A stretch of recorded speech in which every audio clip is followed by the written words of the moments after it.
مامۆستایان وانە بێژان و فەرمانبەرانی خوێندنی کوردی کەرکووک وەکو دەزانن ماوەی 3 مانگە موچە دابەش نەکراوە. مامۆستایان و فەرمانبەران وانە بێژان بە دۆخێکی زۆر خراپ و تاقەت پروکێندا تێدەپەڕن. لەم مانگە پیرۆز و پڕخێر و بەرەکەتەدا دەستیان خستوتە بیناقاقای خەڵک بەگشتی بە تایبەتی چین و مامۆستایان و فەرمانبەران. ئێوە گەر لەبەر پرۆژە و بزنس و بەرژەوەندەکانی خۆتان و حکومڕانیتان پێ ناکرێ و قوت و بژێوی خەڵکتان بۆ دابین ناکرێ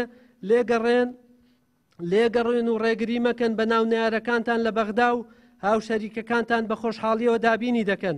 لێرەدا بە کورتی داواکاریەکانی مامۆستایان وانەبێژانی کەرکووک بە چەند خاڵێک دەخینە ڕوو. یەکەم، دابەشکردنی موچە بە پەلە و بێ دواکەوتن.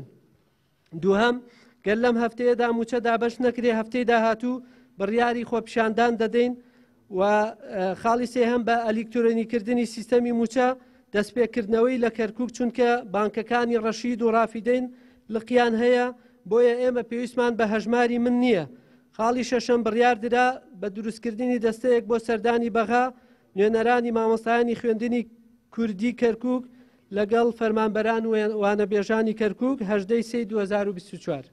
ئێمە وەک یەکێتی مامۆسایان بەیاننامەیەکمان وەکو یەکێتی مامۆسایان بەیاننامەیەکمان دەرکرد پێش چەند ڕۆژێ داوامان لە حکوومەتی هەرێم کرد بەڕاستی ناکرێت ئەو پارانە دەست بەسەر بگرترێت ئەوە بەغا ئەڵێ وا بەو شێوەیە هی پێشمەرگە و ئەی نەناردووە تۆ قایمەکەت نەناردووە داوامان کردوە بە زووترین کات موچەی مامۆسایان و فەرمانبەران و وەزارەتەکان بدرێ دوای شەڕی بەغا خۆت بیکە.